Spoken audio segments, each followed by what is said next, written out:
What's up, guys? It's a beautiful morning and I'm on my way to the farmers market, so let's go grocery shopping.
So I'm back from the farmer's market and I spent $235.73.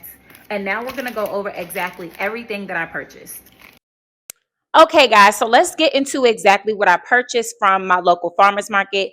I spent roughly $235, which you can clearly see what $235 got me at the farmer's market. It got me a lot of products.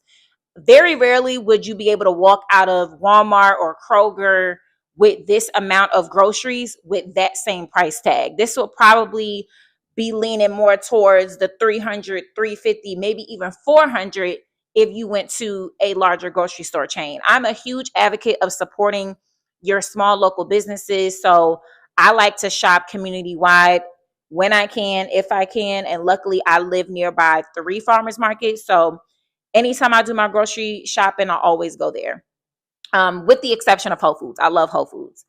So let's get into everything that I got. So starting over here, I have 2 packets of bacon. I love bacon, and I'll be using that for breakfast, quiches, breakfast burritos, or just to have an omelet with bacon on the side. I'm trying to get back into eating breakfast more, so I did go and buy breakfast foods. I've stopped eating breakfast over the years only because since I'm a chef and I have early mornings, I'm normally at work 5 or 6 o'clock in the morning. So I don't eat breakfast because I'm normally cooking breakfast for other people. So you just get into the habit of not eating, but I'm trying to get back into the habit of eating breakfast. And speaking of that, I also purchased some turkey sausage. I did want chicken sausage, but they didn't have any. So I just got the turkey sausage. And again, I'll be using that for like breakfast burritos and quiches and things. I got some snapper, some swai, some shrimp, and chicken breast and chicken thighs. So those are all of my proteins, heavily on the poultry and seafood. Moving on to my vegetables, I have some oyster mushrooms, some baby bella mushrooms. I have some tomatoes on the vine. I have cucumber. I have Swiss chard. I have Mexican zucchini.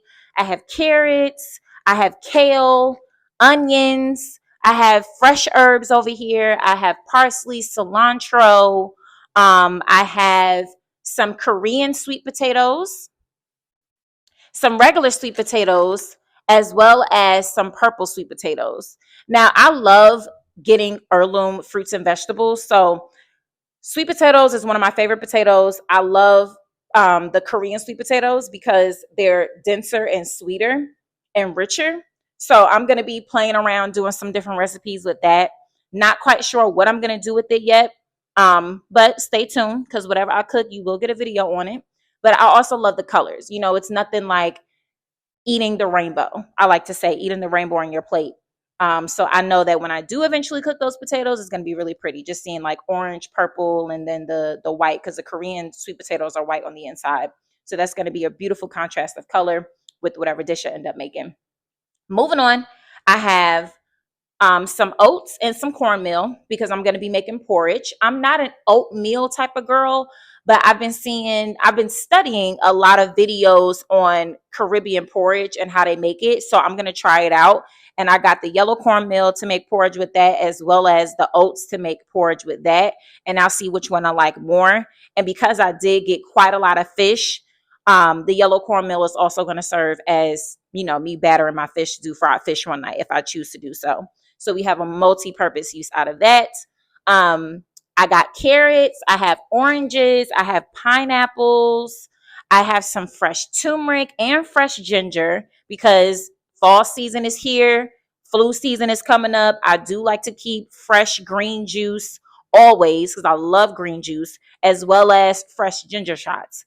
Ginger shots consisting of ginger, turmeric, and honey.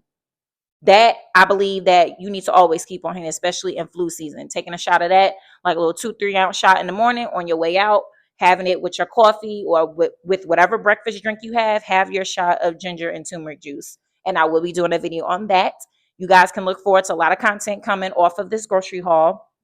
And then I have 18 eggs. I always get 18 eggs. I never get a dozen because I use eggs quite a lot. I make a lot of pastas. I bake a lot. And I'm going to be doing a lot of breakfast now. So I'm going to be doing like quiches and breakfast burritos. So I go through a lot of eggs all the time. So apart from like using eggs in breakfast, since I'm just starting to get back to eating breakfast, I use a lot of eggs just with like baking and making pastas and stuff. So I always get like an 18 count when I can. Um, and I have tofu. Tofu, I have lentils. I'm gonna do some cleansing soon. So I really want to like eat a lot of whole grains. I have couscous already in my pantry, but I'm gonna be doing like vegan recipes, which I probably will do something with the tricolor sweet potatoes with the lentils and do a dish with that. That would be nice. But yeah, I think I pretty much covered everything that's on the table. Um, a lot of the fruits and vegetables that I have are going to be juiced, like the cucumber, the apples that I have here, the pineapple, the kale. I juice my kale as well. Like all these things are going to be incorporated into juice. So these items are not going to last long. Like this grocery haul will probably last, I think this grocery haul will last me at least 3 weeks, which is not bad because I can make a lot of different meals off of these items, and honestly more than 3 weeks. I'm talking about produce specifically, right? Because the produce doesn't last long. The produce will last me about 2 to 3 weeks because some of these things are going to be turned into juices. Some of these things I'm going to be chopping up and just prepping to make breakfast items. So all this stuff is going to go pretty fast, but you want to use it fast because it's not going to last long. All of my proteins and like my seafood, all that stuff is going to be in the freezer, so I'll just take it out as needed, like depending on whatever I have a taste for. But I think that this is a pretty good grocery haul for what it is. And it's so hard for me to shop sometimes because I'm an ingredients based household. So anything that I want to eat, I have to cook. Like I can't just go in my kitchen and go in the freezer, go in the freezer or the fridge and just take something out and pop it in the microwave or pop it in the oven. Like when I go into the grocery store, I very rarely leave like the first 3 aisles of the grocery store, which is typically your produce section, your meat department, and like your dry spices and dry goods section where I get like my whole beans and stuff like the lentils and all those things. Because all my beans, I get whole beans. I don't get anything from the can. I keep everything as fresh as possible. So because of that, I don't really shop and have like a bunch of snacks and quick foods and things that I could just pop in and quickly eat. A lot of my food takes a lot of time, it takes a lot of effort, and I prefer it that way. You know, I'm a chef. I like to use whole ingredients. I like to eat wholesome and make sure that I'm having a very healthy, well balanced diet. So, you guys can look forward to more recipes and more videos consisting of what I'm going to cook with all this stuff. So, that's everything. Bye.